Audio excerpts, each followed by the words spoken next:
boa tarde a todos. É um prazer tê-los para mais um encontro dos seminários do IESP.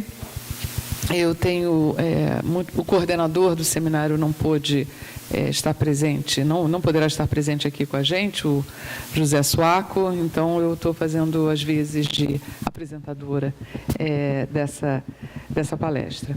Eu queria, então, rapidamente, para a gente ir logo ao que interessa, apresentar o nosso convidado de hoje, o professor Rogério de Souza Farias. O Rogério, atualmente, ele é licenciado no Ministério do Planejamento e é pesquisador associado do Centro de Estudos Latino-Americanos da Universidade de Chicago.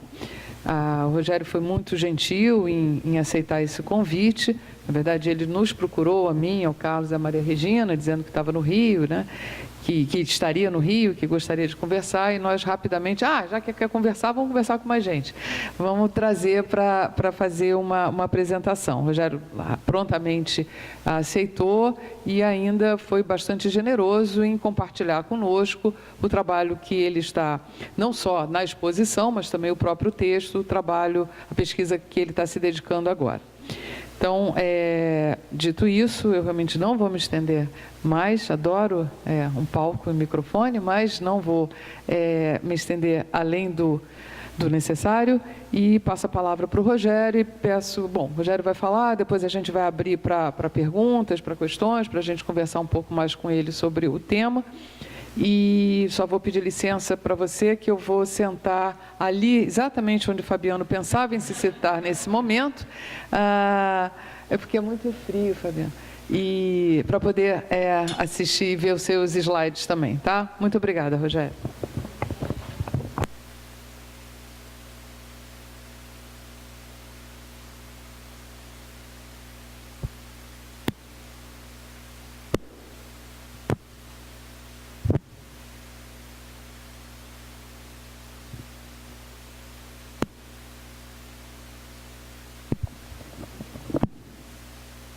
Oi? Perfeito. Boa tarde. Antes de tudo, gostaria de agradecer a excelente recepção da professora Letícia Pinheiro, e não só ela, mas o professor Carlos Milani, a professora Maria Regina, que não está aqui. Eu tenho minha formação é pela Universidade de Brasília, mas eu sempre tive uma profunda reverência ao UPERJ, agora o IESP. A comunidade que vocês têm aqui é uma coisa fenomenal e é um aspecto de intercâmbio de ideias que, da minha instituição de origem, eu imagino que agora não esteja bem melhor do que quando eu saí de lá, mas que não era muito desenvolvido. Hoje eu vou falar sobre esse projeto que eu pretendo que seja um livro futuramente.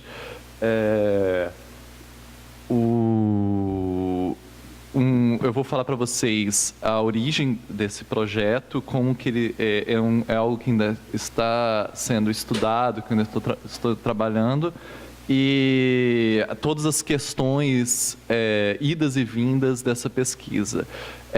Se trata... eu iniciei esse projeto estudando a parte comercial da inserção da política externa brasileira. E eu comecei a perceber, eu trabalho muito com arquivo, né? Pesquisa, todo ano eu passo geralmente de 2 a 4 semanas em arquivo, na minha parte de mestrado e doutorado, e eu via que todos os atores que lidavam com a agenda que eu pesquisava, eles tinham sido profundamente relevantes para a inserção internacional do Brasil. Então, não só isso, eles se viam como grupo. Existia um grupo de diplomatas que se viam como grupo, e eles tinham uma mentalidade muito reformista, e eles foram essenciais em vários tópicos internos da construção da burocracia diplomática, como externos, na agenda da política externa brasileira na segunda metade do século XX. Então, nessa parte externa, vocês podem ver a diminuição da tensão na relação bilateral com a Argentina, a consolidação de laços com a América Latina, a abertura para o leste europeu, para a União Soviética e para a China, as questões da reforma da estrutura do comércio internacional, a questão nuclear e do Tratado de Não Proliferação de Armas Nucleares. Então, esses grupos de atores todos estavam envolvidos nesses temas que são bastante centrais na agenda da política externa brasileira na segunda metade do século XX. E, por outro lado, eles também atuaram em aspectos internos de consolidação da burocracia, como o reforço da hierarquia, o fechamento da carreira diplomática para atores de fora, o fim da delegacia do Tesouro em Nova York, que é um aspecto que parece burocrático, mas é extremamente vinculado à independência orçamentária da instituição. O fim dos escritórios comerciais do Ministério da Indústria e Comércio, que era uma burocracia paralela no exterior. E, além disso, eles foram membros de delegações e comissões no exterior e 5 deles foram ministros das Relações Exteriores, vários deles foram secretários gerais. Então, esse paper que eu encaminhei, ele se inscreve nesse programa do livro e ele vai lidar com a constituição e ascensão desse grupo na burocracia, suas batalhas no campo político, com o parlamento, com a presidência da República, com grupos de interesse. E aqui eu vou lidar só com essa primeira parte, né? Essa minha metodologia que eu usei meu amigo fala, tem um amigo que fala que é meio bayesiana, então sempre tem várias hipóteses de trabalho e eu vou coletando novos dados de arquivo e sempre vou transformando essas hipóteses e até o projeto de pesquisa para se adaptar. Então, eu vou passar aqui várias vezes, vocês vão identificar essas idas e vindas, né? Eu ainda tenho vários problemas empíricos metodológicos, alguns eu vou compartilhar com vocês. E essa primeira parte eu vou tratar com a questão de geração. A geração é um conceito tradicional nas ciências sociais, existem várias definições, desde Mannheim, Ortega y Gasset, intelectuais e teóricos que trabalham com o termo, e existe desde uma definição mais geral, como baby boomers, como a gente escuta muito hoje, sobre a evolução da economia americana, como a geração de 68, na questão da cultura, geração de 22 no Brasil. Então, o termo que eu uso aqui, ele na verdade é uma técnica de circunscrição que é estruturada na construção de vínculos subjetivos entre atores. Então, é uma construção artificial, ou seja, muitos participantes desse núcleo geracional, às vezes tinham opiniões convergentes e não se viam com geração. Então, de certa forma, uma ferramenta analítica de análise, né? Naturalmente, pelo próprio processo vegetativo da população, indivíduos entram em organizações burocráticas, atuam nelas e deixam legados e depois abrem espaços para indivíduos mais jovens. Então, existe um ciclo natural. O que eu estou trabalhando aqui não é exatamente isso, não quer dizer que isso seja uma sucessão de gerações, né? O que eu trabalho é a questão da constituição de um núcleo reformista, né? Então, nem todo mundo por exemplo, todos nós fazemos parte de uma geração, mas nem todos atuamos em certas agendas de transformação social ou burocráticas que seja, né? Primeiro eu vou falar, a minha primeira concepção de geração, eu usei muito trabalhos que lidam com revoluções gerais, né? China, Rússia, esse tipo de questão, de eventos, né? Mas eu acabei que enfrentei vários obstáculos metodológicos, né? Primeiro porque quando eu fui ver empiricamente, Esse é um poema do Yeats, um poeta anglo-irlandês, que ele faz 100 anos esse poema, que ele fala sobre o levante de 1916 na Irlanda, o levante da Páscoa, que ele fala exatamente dessa geração de nacionalistas que iniciou a guerra que levou à desvinculação da Irlanda com o Reino Unido, né? E é um poema muito interessante que trabalha exatamente com esses erros que eu enfrentei no primeiro. Primeiro, como entendendo a geração como um grupo unificado, né? Geralmente a nossa visão, né, a gente pensa a Revolução Russa, você tem aquele núcleo unificado que depois se dispersa ou não, né? Então a minha pesquisa, eu comecei a identificar que não é um grupo unificado, eles têm rixas desde o início, então eu já comecei a fazer essa visão revisionista. E segundo, quando a gente pensa em geração, a gente pensa sempre no embate, né, entre os tradicionais e uma geração que está vindo, enquanto que na verdade é um processo bem mais complexo, né? Os oponentes, né, também não são unificados, existe elos, interseções intergeracionais muito grandes entre a geração anterior e os antecessores, né? Então, eles não são nem unificados e, além disso, não há um embate direto. Existem alianças e, na verdade, essas alianças são extremamente relevantes para indicar a ascensão do grupo no futuro, né? E a segunda questão foi a definição desse grupo, que eu chamo de inconformistas disciplinados, que é um termo que eles próprios usavam, né? Na correspondência pessoal. Então, eu fui atrás intensamente de correspondência pessoal dessa geração, CPDOC, Arquivo Nacional, Itamaraty, agora eu estou fazendo Biblioteca Nacional, Academia Brasileira de Letras, e e indo em várias viúvas desses diplomatas e indo atrás desses documentos. E o principal foi uma série de memorandos internos do Itamaraty, e com você via o despacho dessas pessoas e a forma como elas interagiam, e eu acabei definindo esse núcleo dessas 42 pessoas, né? Mas aí ficou aquela questão, né? Vocês lembram no início que a minha hipótese é que eu via que várias dessas pessoas eram muito importantes para a política externa brasileira na segunda metade do século XX.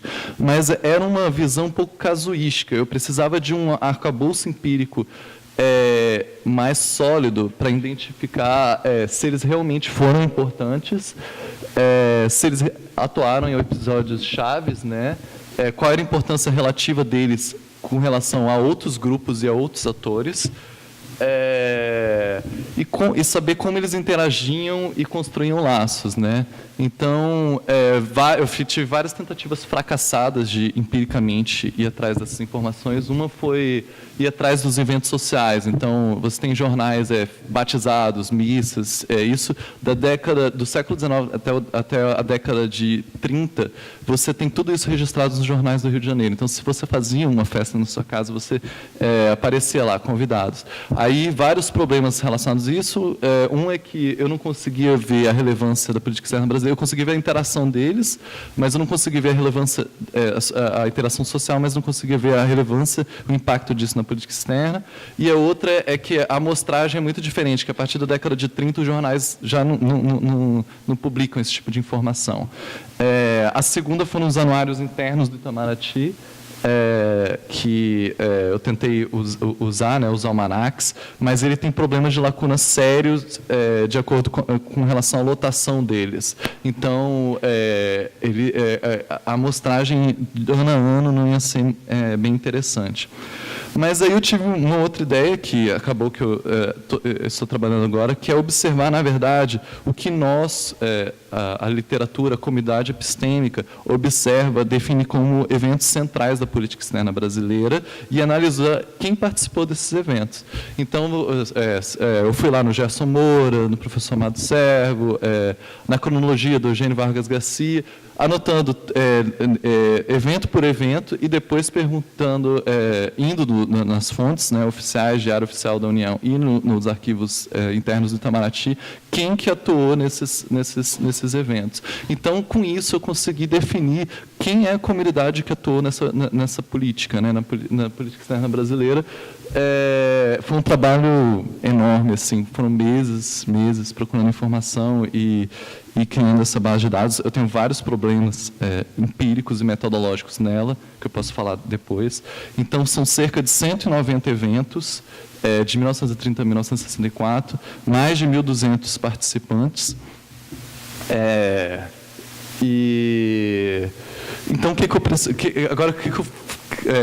qual era a minha questão, né? Eu queria ver a construção dessa rede de política externa. Eu tinha listagem, então aqui eu tenho que dar o crédito à minha amiga Marina Guedes, não sei se vocês conhecem, ela terminou o doutorado dela na OSU, acho que o orientador dele foi o Alexander Wendt, que é o teórico. A Marina Guedes é uma pessoa maravilhosa, e eu não tenho muito comando de R, eu não sei se então ela tinha um comando de R e esse pacote de análise combinatória, que é o seguinte: vamos supor que temos 3 pessoas participando, né, desses eventos, então a gente pode falar que a gente estabelece várias ligações.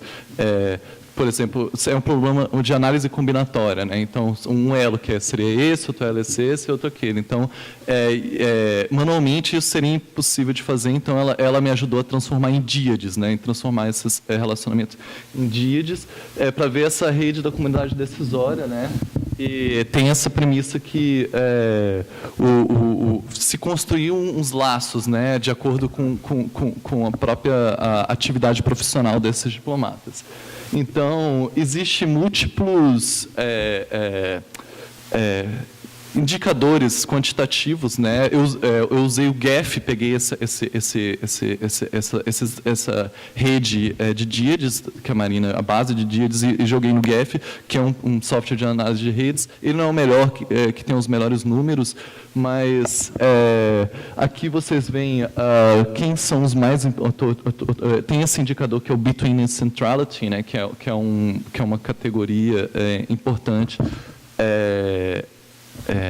para avaliar a participação dos atores dentro de uma rede. E, realmente, a impressão que eu tinha, existe uma certa base. 6 dos 10 mais ativos nesse período, nessa época, foram do meu grupo, dos inconformistas disciplinados. Eu vou voltar a várias... Eles têm... muita relevância no período, e olha que o grupo, eles entraram entre 1937 e 1945, e a amostragem dos eventos é desde 1930, então você tem 7 anos em que eles não estavam atuando, mas mesmo assim eles estão em vermelho aqui, e aqui tem o nome dos 10 primeiros. Os 5 primeiros são eles, o 6º é o Gilberto Amado, Henrique de Souza Gomes, Ciro de Freitas Vale, Vasco Leitão da Cunha, e o Sérgio Armando Frazão é um deles. Então, são 6, e os outros 30 os outros 30 e tantos também podem ver que eles também não são dos piores, né? Que são mais de 1.000 que estão por aqui, né? Essa daqui seria o mapa dessa rede, né? Então, um aspecto que eu vou voltar que é muito importante, cada nódulo desse é um participante, os em vermelho são esses inconformistas disciplinados, o número de atores que estava envolvida na comunidade, e aqui pegando o índice de centralidade, né, como que eles são centrais, os vermelhos, né, que são exatamente esse grupo. Então, aquele hunt que eu tive inicial, existe realmente uma base empírica, né, mas a grande questão que agora que se apresentou para a pesquisa, né, que é o centro mesmo, né, por que diferenciou esses inconformistas disciplinados dos seus antecessores dos seus contemporâneos, outros diplomatas que foram colegas que trabalharam junto com eles ou com seus sucessores, né? O que explica a ascensão deles como servidores, como grupo, né? Porque vocês podem ver que no GEF dá para ver isso, que eles têm os elos muito fortes entre si, e pela documentação primária também, eles sempre falam em grupos, nosso grupo, os turcos, os jovens turcos, sempre quando se refere a uma terceira pessoa na correspondência, fala, por exemplo, o nosso Silveirinha, o nosso... Então, realmente explicar essa ascensão deles, a constituição deles como grupo e a influência deles, né? Bom, aí das questões empíricas que eu decidi foi construir uma base de dados de todos os diplomatas, que isso que é importante, não só deles, mas deles, dos antecessores, dos contemporâneos e dos sucessores, para analisar, compará-los eles com outros grupos, né? Então, eu tive o apoio de uma mestranda que está em São Paulo, que é uma pesquisadora fenomenal na estruturação dessa base de dados, né? Então, levantar os almanaques pessoal, relatórios, quadros de acesso, lista de antiguidade. Então, foi um trabalho que ainda continua. E agora, como nesse período existiam muitas pessoas que eram nomeadas politicamente, direto na carreira, uma das perguntas que a gente tem é por que essa pessoa foi nomeada? E qual rede social que explica a nomeação dela, desse diplomata? Então, a gente vai em notícias de jornal e agora até coisas de cartório, igreja, que já tem uma base de dados que eu tenho acesso na Universidade de Chicago, eu consigo ter acesso a isso. Então, a pessoa se casou, quem foi o padrinho, quem foi a esposa, o pai, a mãe. Na verdade, 95% é filho de quem, casou com quem, estudou e trabalhou onde antes. Então, isso daí, geralmente, 95%. Essa é como é que é a estrutura da base hoje. Tem muita coisa associada a ela, por exemplo, os postos que a gente tem que ver assim por onde que essas pessoas trabalharam, né, e onde que elas interagiam. Então tem uma parte que é só de postos. Então no posto a gente já adicionou coisas para outras pesquisas. Então, por exemplo, já tem o país associado, a gente botou o código ISO, né? E a gente botou também o código da base do Correlates of War. Quem estuda a parte quantitativa é uma base muito interessante e aí, por exemplo, a base do FMI também, de exportações. Então, no futuro, a gente pretende abrir essa base, então, para as pessoas avaliarem, por exemplo, o movimento dessas pessoas, teve algum efeito nos fluxos comerciais brasileiros. Eu estou pensando alto aqui, mas é uma coisa que eu pretendo, com a Jéssica, deixar essa base estruturada e que vai ser uma coisa que vai ser vai ser essencial para o meu trabalho, mas que vai servir para outras pesquisas, né? Bom, aí observando, analisando todas essas informações que a gente já tem, acho que são mais de 1.600 servidores diplomatas e tem uma parte que são 3 carreiras, né? Então não é só diplomatas até 1938. Então, a nossa hipótese inicial, que é o que eu inicialmente estava trabalhando muito, era o efeito do concurso de provas.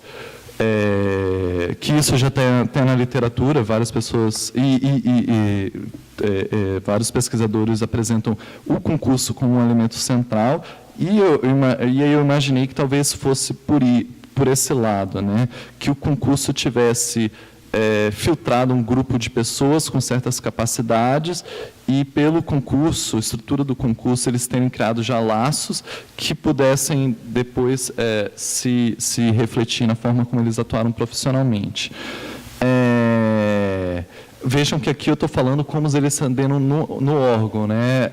A parte principal da pesquisa que eu não cheguei ainda é a batalha burocrática deles futura.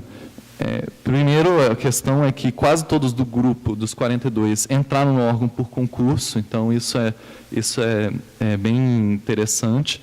E esse sentimento, primeiro, esse sentimento de turma é que é mais ou menos, né, essa questão do sentimento de turma, de criar esses laços, porque isso já existia antes. Então, lendo memórias e correspondência de antecessores, então agora eu estou pegando a correspondência do Hildebrando Ascioli, que foi um jurista e uma pessoa que entrou em 1918. Então, sem concurso, já existia essa questão de laços sólidos, sem esse sentimento de turma, antes da criação do Rio Branco, antes dos concursos do DASP, né?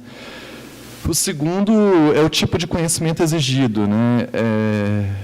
Realmente existe, a partir dos concursos dos DASP, os concursos são realmente diferentes, são menos diletantes, o tipo de cobrança dos... Eu tenho as matérias exigidas nos concursos, porque a gente pensa muito em concurso como uma coisa atual, mas para o Ministério das Relações Exteriores, eu tenho atas de concurso desde 1860. Então, apesar de ser esporádico ou uma coisa ou outra, a partir de 1918 já temos muitos concursos, né? Inclusive uma parte da base é só dos concursos. Então o tipo de conteúdo é diferente, o tipo de cobrança é diferente, o tipo de relação da banca com os candidatos é diferente. Eu peguei ata de concurso que o pai de um dos candidatos era membro da banca do concurso. Então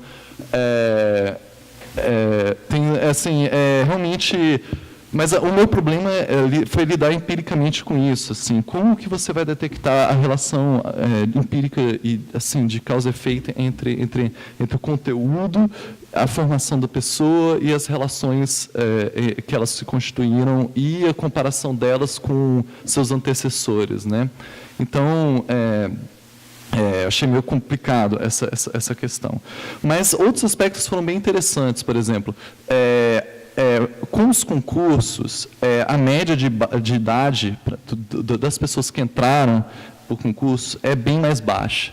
Isso é um dado muito relevante, porque elas tiveram uma longevidade institucional bem maior do que seus colegas. Então, enquanto as pessoas se aposentavam, entravam com 30, 35 anos, 40, 45 anos, ficavam mais 15, 20 anos e depois se aposentavam, tinham um legado de construção institucional bem menor do que eles que entraram com 20 anos, vários se aposentaram com 70, então você tem pessoas que entraram com 50 anos de carreira, né? Então, o primeiro do grupo entrou em 1937, e o último a ser desligado do grupo se desligou em 1992. Então, você vê uma longevidade muito grande. E uma outra questão foi a dispersão de idade. Eu vou colocar aqui para vocês. Todos entraram mais ou menos com a mesma idade. Então, isso teve um efeito... pela correspondência, você vê que eles, de certa forma, passaram por certas experiências... que antes os seus antecessores não tiveram, né? Mas, de forma geral, o concurso é um indicador muito limitado. Por quê? Porque, nessa época desse grupo, mais de 120 pessoas entraram para o concurso. E só 19% deles foram, que eu considero como inconformistas, ou seja, foi uma minoria muito específica, muito pequena dos concursados que realmente atuou de forma reformista e que se estruturou dentro do grupo. O resto dos 80% que passaram por concurso tiveram uma carreira muito semelhante aos seus antecessores, né?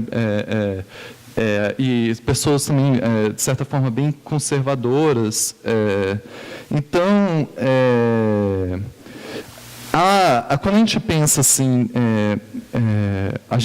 quando a gente lida com instituições, às vezes a gente tem que pensar também no papel de reprodução, né? E como que às vezes você entra numa instituição, você, na verdade, a instituição te escolhe e você escolhe a instituição. Você vai se associar a determinados grupos e instituições por conta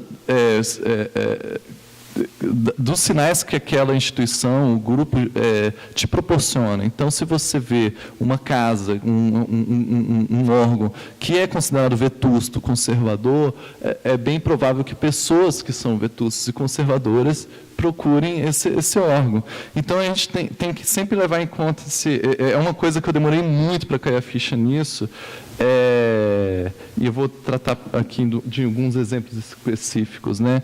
E outra coisa que me abriu meus olhos é o seguinte, outros países também tiveram uma trajetória de introdução de seleções públicas, de concursos públicos, de introdução de meritocracia.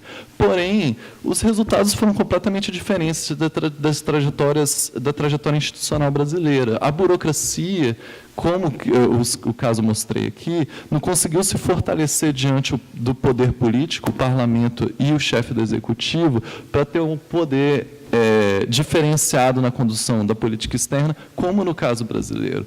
Então, todos passaram por um sistema de concurso, alguns países, eu passei algum tempo eu selecionei 12 países e fui vendo a trajetória desses países, alguns, inclusive, iniciaram antes do Brasil, no século XIX, a introdução do concurso público, e isso não afetou a forma de fortalecimento burocrático, né, de autonomia burocrática que a gente observa no caso brasileiro, né?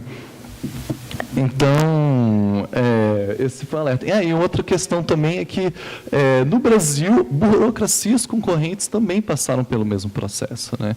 Então, a gente fala, às vezes, o que explica o Itamaraty foi um mérito, o concurso que eles iniciaram e tudo, mas outras áreas do governo, fazenda, principalmente que eu trabalho na parte econômica, né?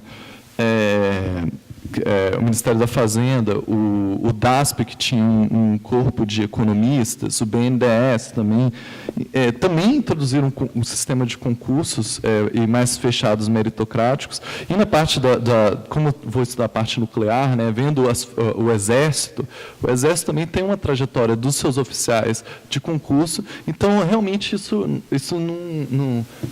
explicando essa ascensão da burocracia, para mim, né, era insatisfatória. E a questão também dos indivíduos, né, de não pegar muito nos sinais exteriores, como se a origem social afetava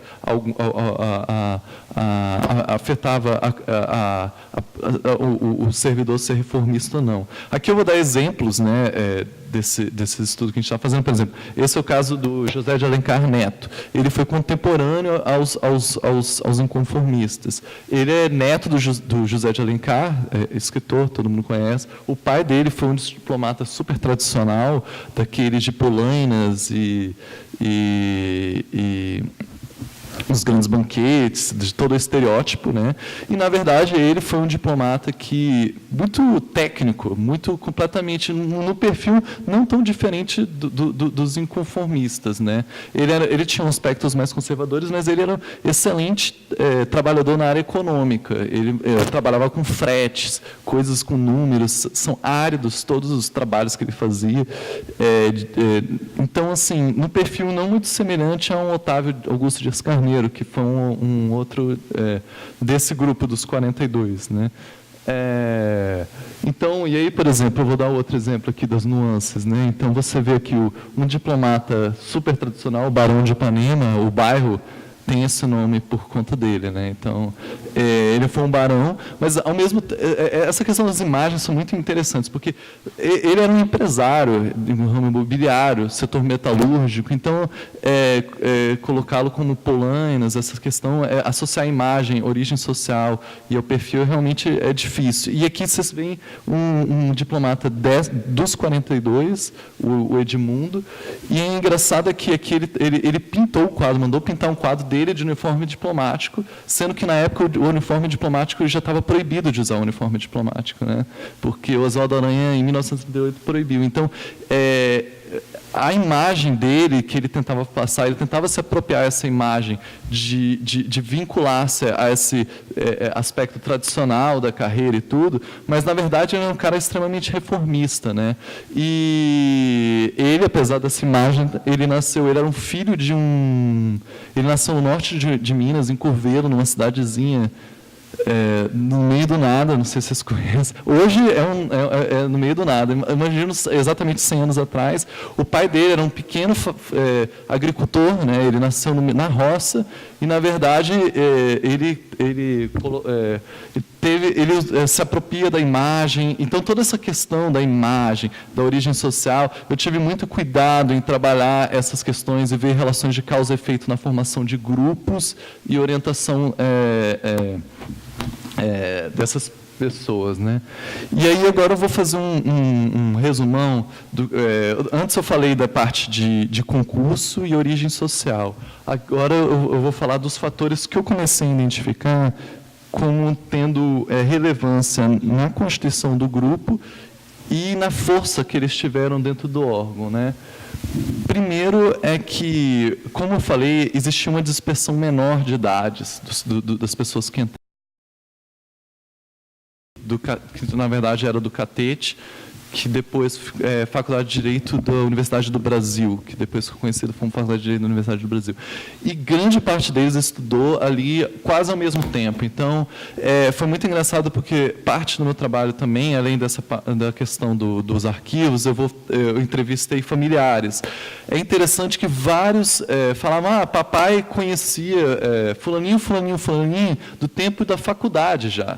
Então, as redes, já existia uma base do grupo que precedia até a entrada no órgão.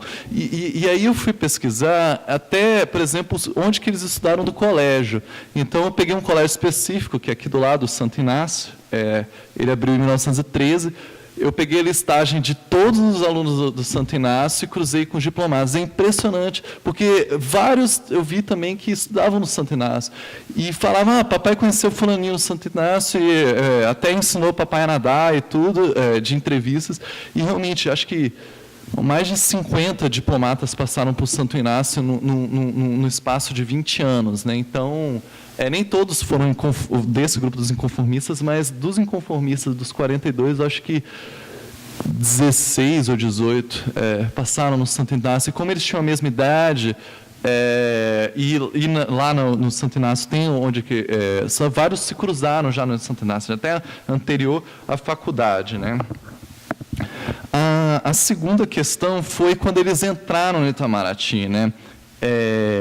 Eles entraram num período muito específico da história do Brasil, né? Durante o Estado Novo, né? O grupo todo entrou entre 1937 e 1945. Então, era um período que a missão de um diplomata mudou bastante. Primeiro, até a década de 20, início da década de 30, a parte inicial tem a questão das carreiras, né, que eu vou falar depois, mas você era um copiador de luxo. Naquela época, as máquinas de escrever não eram massificadas, então você começava seu aprendizado profissional sendo praticamente um copista. Você passava o dia inteiro copiando despachos. A atividade mudou absurdamente. Eu fiz o cálculo de essa parte burocrática e manual foi passado para outras carreiras no Estado Novo. Então, na década de 10, por exemplo, eu fiz os cálculos, acho que existia um servidor do quadro para um cargo administrativo, que seria datilógrafo, tem outros cargos, né? Mas telefonista, esse tipo de coisa. E no final desse período você tem quase 10 funcionários para cada servidor. Então toda essa carga passou para outras carreiras, outros indivíduos, enquanto que eles começaram desde o início da sua carreira a atuar em atividades mais de alto nível, de assessoria, né? Acompanhando os seus chefes, participando das reuniões, escrevendo despachos. Então, a atividade funcional deles foi diferenciada com relação aos seus antecessores. E, mais que isso, temos que lembrar da questão da Segunda Guerra Mundial, que é o seguinte. Primeiro, é a questão dos postos no exterior. A Europa, a maioria dos postos estava fechada e os postos que estavam abertos, ninguém queria ir para lá, né? Então, por exemplo, em 41, Londres, que sempre foi um posto que era o melhor da diplomacia brasileira junto com Paris, existia dificuldade de lotação porque ninguém queria cruzar o Atlântico. Então, houve uma ruptura muito grande com as gerações anteriores e posteriores desse grupo, porque parte da atividade inicial, depois que unificou as carreiras, em 1938, eu vou falar depois, você fazer seus aprendizados junto com pessoas, com diplomatas, com chefes de postos, bem tradicionais, personalidades já tradicionais, e você meio que morava na casa dessas pessoas, desses diplomatas mais velhos, que era o núcleo central, provavelmente, da geração anterior, e isso meio que se rompeu. Esse grupo, eles entraram na carreira e eles ficaram muito tempo no Rio de Janeiro. Muito tempo, bem mais tempo do que as gerações anteriores e posteriores. Então, eles construíram laços que outros colegas não conseguiram, né, não tiveram tempo, né, para exercer. Eu vou aqui me desviar um pouco. Eu ia falar uma coisa. Tá, eu vou seguindo. Centrais, tá. E parte também, esse pessoal pegou o fim da Segunda Guerra Mundial. Então, a partir do fim da Segunda Guerra Mundial, primeiro, houve uma explosão do multilateralismo, né, de várias conferências acontecendo.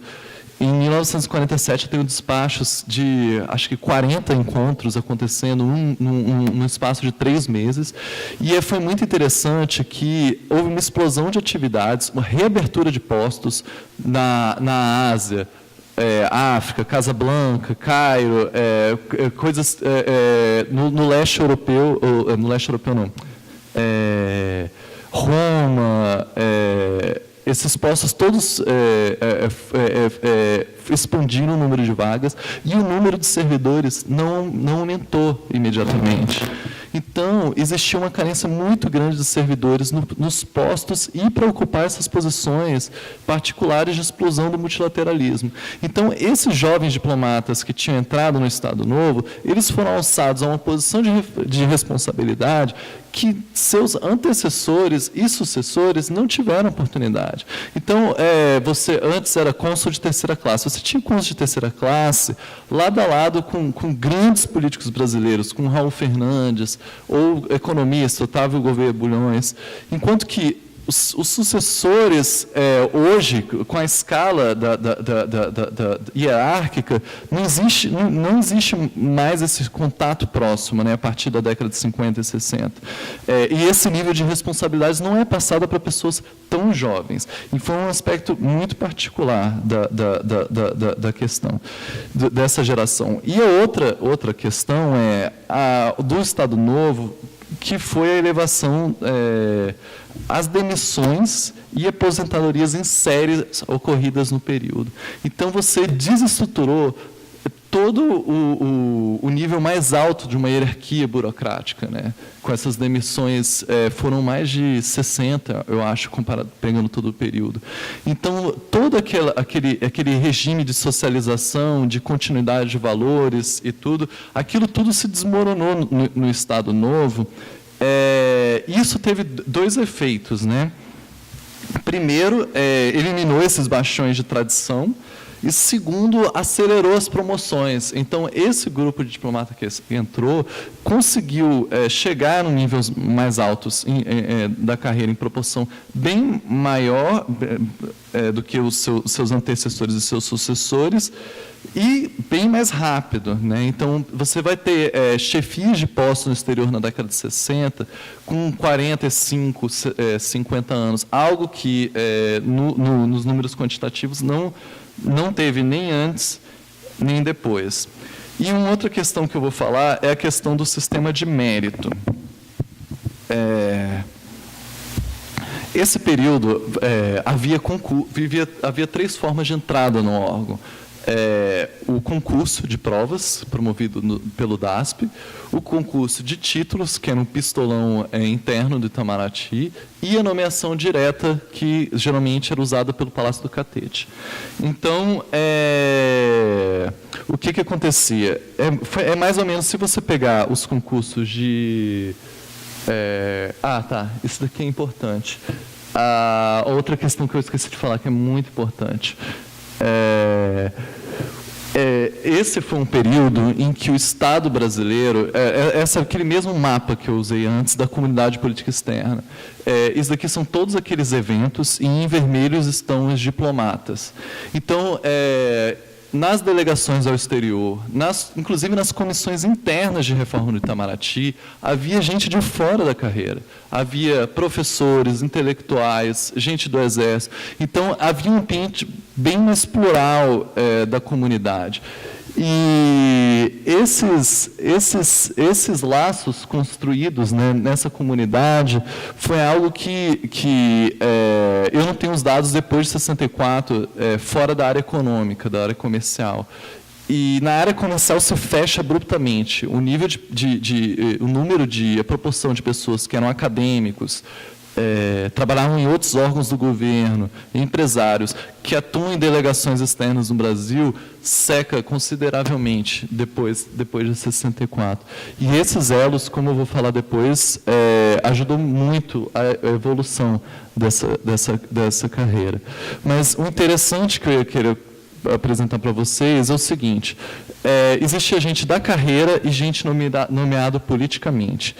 Você esperaria que as pessoas nomeadas politicamente tivessem uma carreira mais acelerada, por conta dos elos que eles já têm, que eles conseguiram ser nomeados. Então, você assume que eles conheceram, por exemplo, o Gilberto Amado, um desses nomeados, que conseguiu a nomeação direta com Getúlio Vargas. Todo tem uma relação política com Catete, ou com empresários, senadores, depois do Estado Novo, né, principalmente década de 50. E isso eu estou usando o material do acervo do Vargas, né, de 50 a 54, qualitativo, né. Então, analisando esses acervos do Vargas com a carreira toda das pessoas, você percebe que 61% das pessoas que entraram por concurso chegaram a ministro de primeira classe, que é o nível mais alto da carreira, enquanto que os que entraram politicamente, só 23% chegaram no topo da carreira. Isso parece um pouco contraintuitivo, porque se a pessoa foi nomeada politicamente, você esperaria que esse cacife político, a pessoa pudesse contar com esse padrinho, seja que o cunhado que fosse senador, ao longo da carreira, mas não foi isso que os números dizem. Os concursados conseguiram chegar a ter promoção mais rápidas, e chegaram ao topo da carreira em proporção maior do que os seus colegas que entraram pela via política. E por que a pergunta? Né? Que esse é um aspecto central da ascensão deles do grupo. É exatamente essas redes aqui que eu vou falar. Então, os casos são muito interessantes. Então, por exemplo, aqui eu vou apresentar para vocês o caso do Roberto Campos, economista super famoso, né? Então, o Roberto Campos, em 44, ele conheceu o Valentim Bolsas, que era não só empresário, como técnico, ele atuou no Ministério da Fazenda por muito tempo. Aqui a foto em Bretton Woods, quando os dois se conheceram. Mas, mais importante, o Valentim Bolsas era parceiro de golfe do Getúlio Vargas. E uma das pessoas que o Getúlio Vargas mais escutava. Então, os inconformistas disciplinados, eles conseguiram estruturar uma rede de relacionamentos pelos esses contatos externos que eles tiveram e conseguir impor vitórias não só na carreira deles, como nas defesas das posições que eles queriam impor na política externa brasileira, principalmente pela via desses relacionamentos. Então, eu consegui recuperar a carta, né, do Valentim Bolsas, pedindo para o Vargas a promoção do Roberto Campos. Né? E havia, pela lista de antiguidade, havia assim, dezenas de pessoas na frente. E o Roberto Campos foi nomeado na frente dessas outras pessoas, principalmente por conta desses contatos, né? O nível de contatos que eles conseguiram articular, a tipologia é bastante diferente. Você pega as cartas de recomendação de outros diplomatas, contemporâneos a eles e fora do grupo deles, são geralmente padres, bispos, políticos e deputados, muitas vezes que não são associados àquele núcleo de poder que ascendeu na Revolução de 30 e que era vinculado ao catete e a esse projeto de modernização. Enquanto que os inconformistas disciplinados, naquele slide inicial, conseguiram articular essa questão, né? Essas vitórias. Então, vocês vejam que é muito engraçado.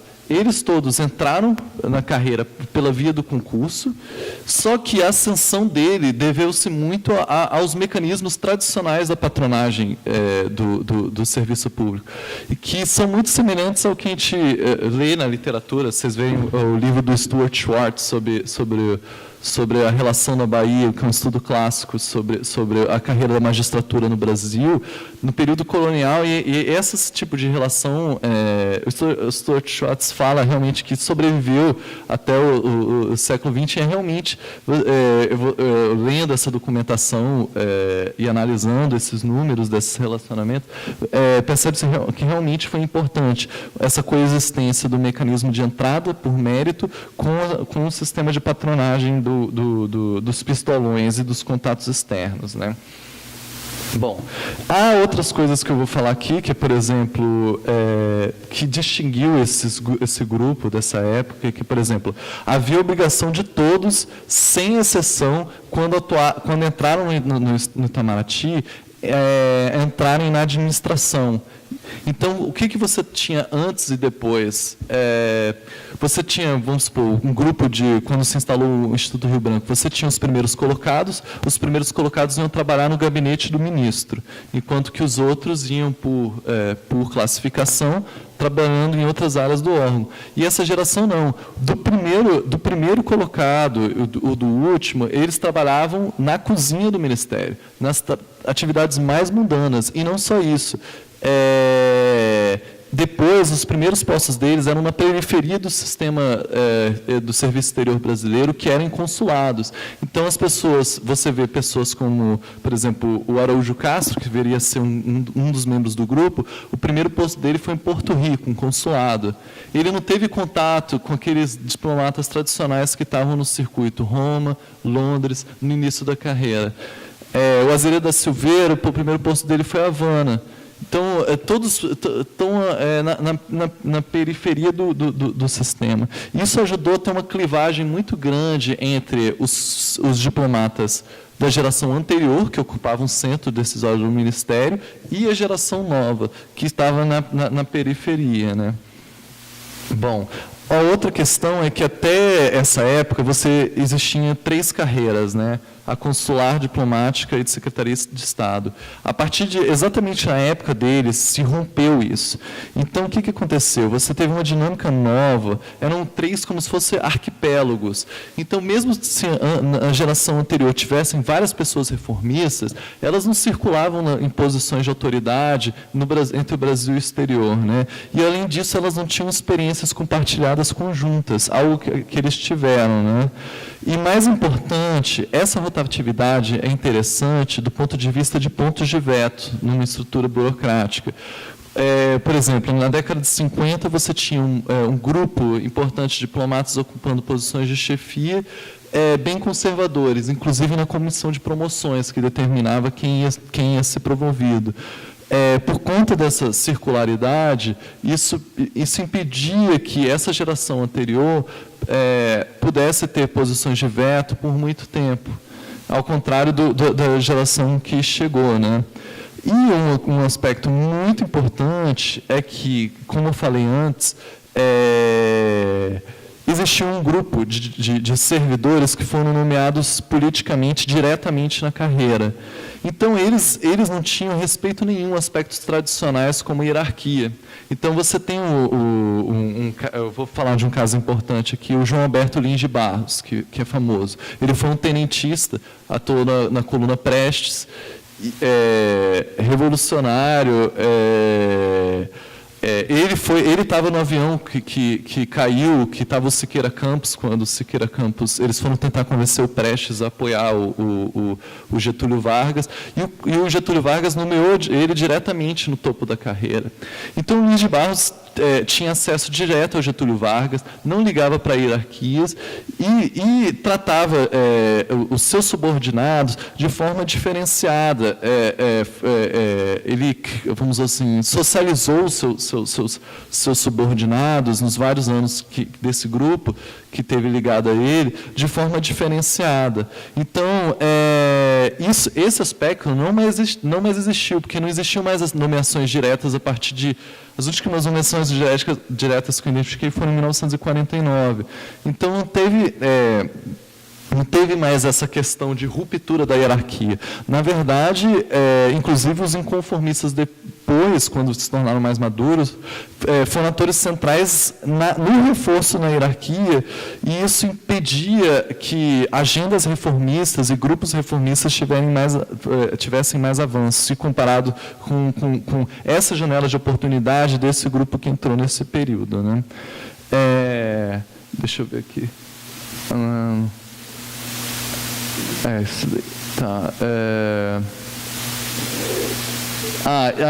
Outro aspecto é que 80% do tempo, contando em dias, né, entre 1930 e 64, a burocracia, o Itamaraty, não foi liderado por pessoa ligada à carreira. Então, eu posso dar um exemplo bem interessante da Comissão de Reforma de 53, do Itamaraty.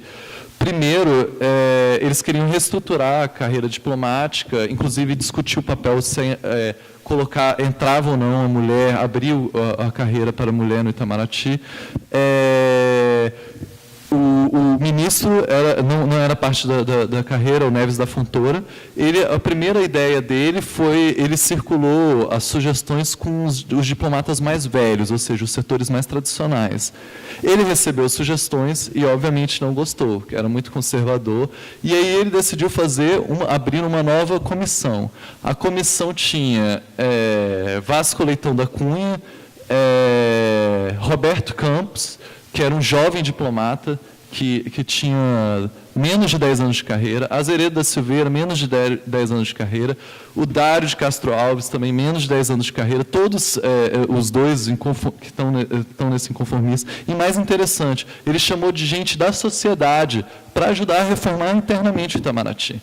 Então, ele chamou da sociedade o Santiago Dantas, que na época era professor e que anos depois viria a ser ministro das Relações Exteriores, o Hermes Limas, que era também professor e que anos depois também foi ser ministro das Relações Exteriores, Rômulo de Almeida, um economista, um técnico, e a última pessoa era o general Cordeiro de Farias.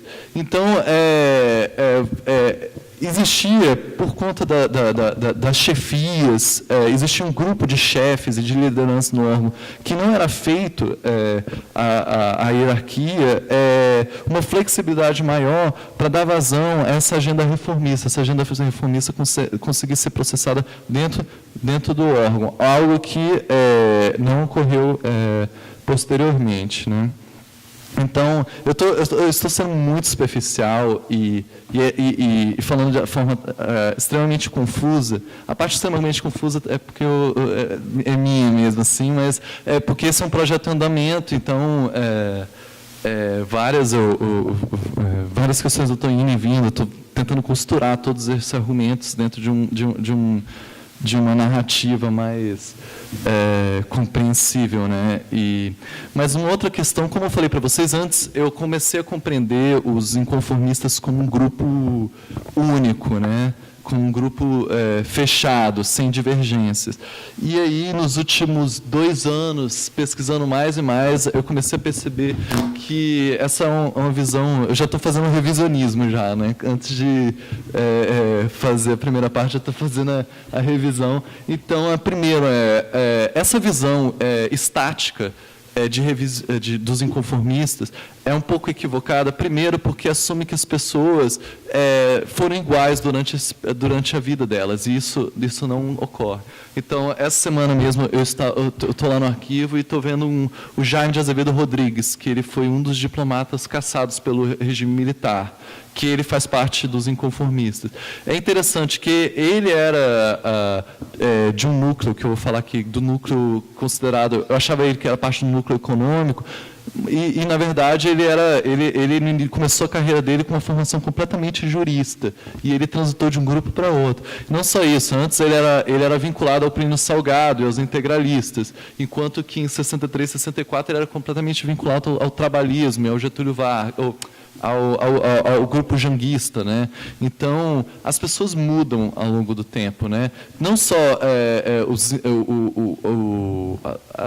as ideias dela, mas com posições políticas que ela tinha, como ideias sobre como reestruturar a carreira ou como o Brasil deveria se inserir no mundo. Isso muda ao longo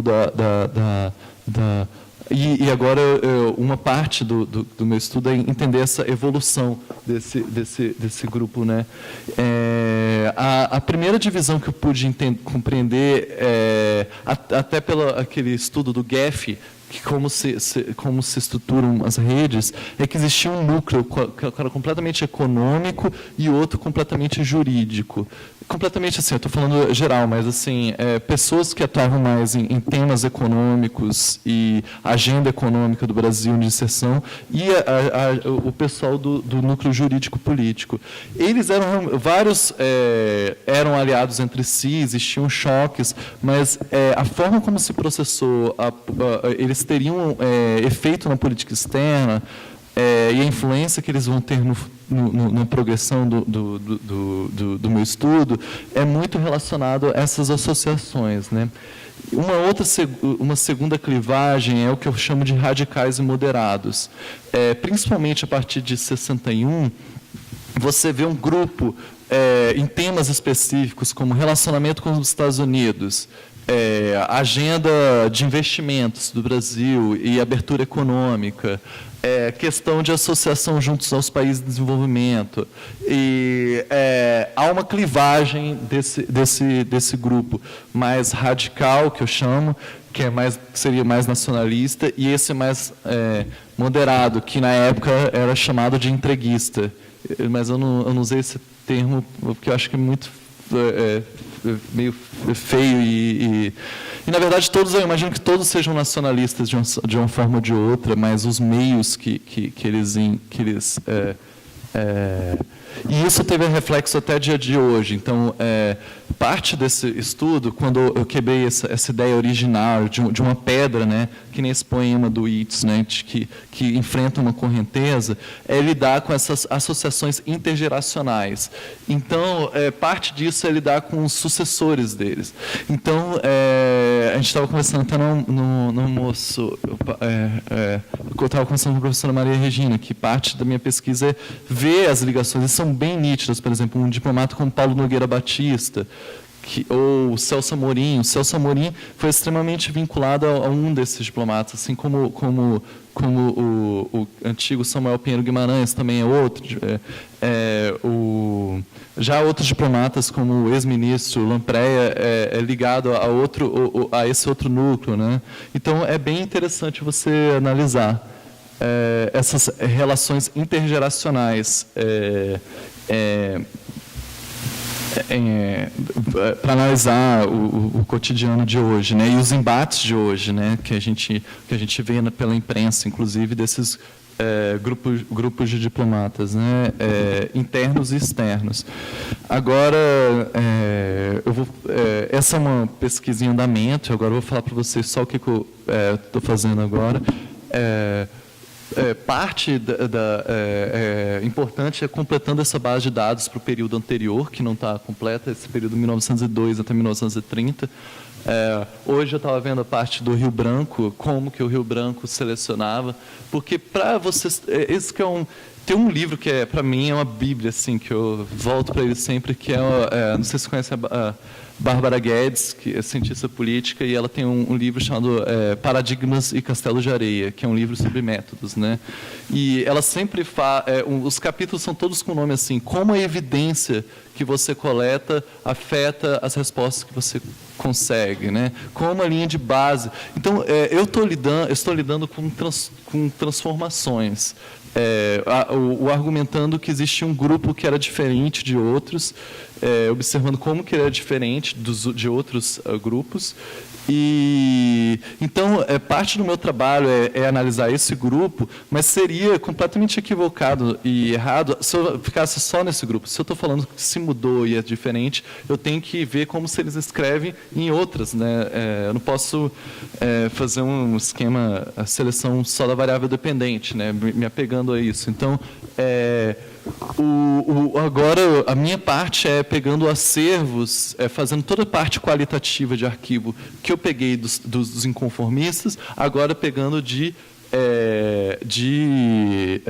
atores, diplomatas não tradicionais. Então foi muito bom esse esquema da rede. Deixa eu voltar aqui, porque aqui está muito. Aqui você pode ver, por exemplo, o Branda Scioli, que é um cara, um diplomata que foi um ator central, né, nessa rede, né? Então, a partir dessa informação, eu consegui. Agora estou analisando o acesso ao arquivo dele, né? Eu já peguei, são 60 pastas de correspondência, e agora eu estou vendo esse outro grupo, e é bem interessante que eles falam mal dos meus inconformistas disciplinados, né? E aí você vê, assim, quando eles são preteridos por promoções, quando eles são preteridos nas batalhas da política externa brasileira, eles comentando entre si. Então, agora eu estou analisando esse outro núcleo, né? O Moacir Briggs também, que é que eu acho que você é a primeira pessoa a ter acesso ao arquivo dele, que foi liberado pelo Arquivo Nacional, que é um caso muito interessante, que ele era filho de diplomatas tradicionais, só que ele sempre trabalhou na parte de reforma do Itamaraty na década de 20, e o Maurício Nabuco, que era o padrinho dele, foi chamado pelo Vargas para fazer a reforma do serviço público brasileiro. Ele acabou brigando com a comissão, mas um grande amigo deles, que foi o Simões Lopes, que tomou a frente. O Simões Lopes, que assumiu, quando criou o DASP, né, o Simões Lopes que teve à frente do DASP, mas é interessante que os assessores do Simões Lopes eram do Itamaraty. Então, é até interessante, quando vê a foto de quando foi criado o DASP, a cerimônia, o Simões Lopes está fazendo o discurso, e atrás do Getúlio Vargas está o Moacir Briggs, e ele foi o último diretor do DASP.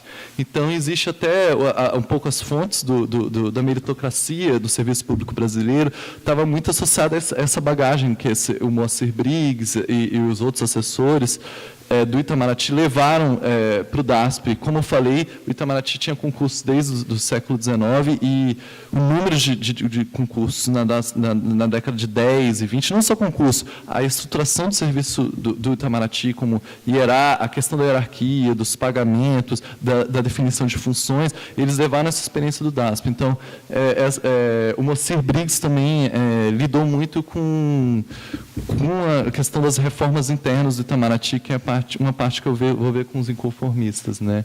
A parte nuclear, amanhã eu começo na Academia Brasileira de Letras, o Sérgio Corrêa da Costa, que foi um diplomata que faleceu recentemente. Eu acho que você é um dos primeiros também a conseguir ter acesso. E uma parte também importante da pesquisa porque vocês estão vendo que eu falei muito das vitórias que esse grupo teve e da influência que eles tiveram, mas seria muito a parte da pesquisa é entender também as batalhas que eles perderam e por que eles perderam. As batalhas decisórias internas e junto com os outros órgãos, né? Então, uma das que eu posso falar, por exemplo, é parte dos inconformistas queria que a carreira de diplomata fosse aberta à nomeação de fora. Então, você poder nomear uma pessoa que já está no serviço público diretamente no intermediário da carreira. Outra, a abertura da carreira para a mulher. Que eles também... Uma outra questão é que, por exemplo, um terceiro secretário pudesse ser chefe de um ministro de primeira classe. Que um grupo de 3 desse fez essas propostas. E também algumas batalhas que demoraram muito para serem vencidas, como exemplo, a questão da China, a abertura do Brasil com a China, abertura com o leste europeu, porque eles começaram a demandar essa abertura na década de 40 e começou a ser estruturada só na década de 50 e só foi concluída na década de 70. Né? Essas batalhas... e também, por exemplo, eu falei para vocês que existia o Ministério da Indústria e Comércio tinha escritórios comerciais no exterior, que rivalizavam um pouco, existia uma batalha burocrática em Itamaraty. E essa batalha durou durante 20 anos para ser concluída. Por isso que um dos focos do trabalho, por que vai até 64? Na verdade, a data ideal seria 66, que são quando eles conseguem essas batalhas cruciais, que é o monopólio da representação do Brasil no exterior. Isso tudo, dessas questões, são bem burocráticas, mas eu tenho muito a agradecer assim, ao meu supervisor, que no fundo, o que eu estou querendo ver é o que o Andrew Abbott, que é um sociólogo que eu desconhecia, é engraçado que 3 anos atrás, que o meu supervisor me apresentou, que ele tem um livro que chama Sistema de Profissões, que ele fala da delimitação de jurisdição. Como determinadas comunidades conseguem delimitar um espaço profissional e impedir que outras pessoas invadam esse espaço. Então, como eu falei, eu estudei 12 países e o Brasil realmente é um caso um pouco diferente desses países, em que a burocracia conseguiu um espaço de não interferência da sociedade, de outros nichos da burocracia e até da classe política, que não acontece em outros países. E, no fundo, o que eu estou tentando, o que eu identifiquei, o que eu estou tentando, às duras penas, tentar mostrar esse processo, é como esse grupo dos inconformistas disciplinados foi essencial na construção dessa questão. Só isso.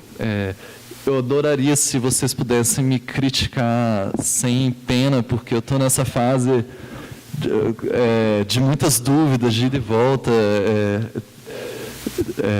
Então, eu só tenho a agradecer pela oportunidade. Essa é a primeira vez que eu estou apresentando.